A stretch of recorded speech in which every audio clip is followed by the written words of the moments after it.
Сушица. Малко сълце в Южна България, скушено в Балкана. Хората тук имали много стада. Хлопките им огласили баирите.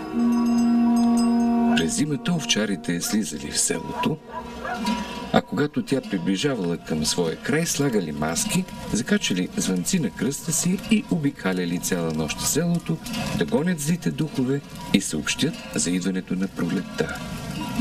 Наричали ги кукери или старци. При живота си въобще не става въпрос само за тая седмица, старчешката седмица, която най-много сънувам старци. Това значи, че или че някъде играем, или че се обличам, или че някакъв случай, като сме били някъде.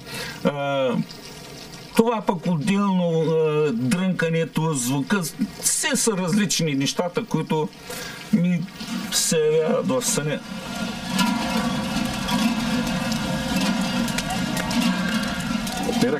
Меракът си мерак, изнудвата, ако искаш, кощеш ти ван се натясно вече, не искаш.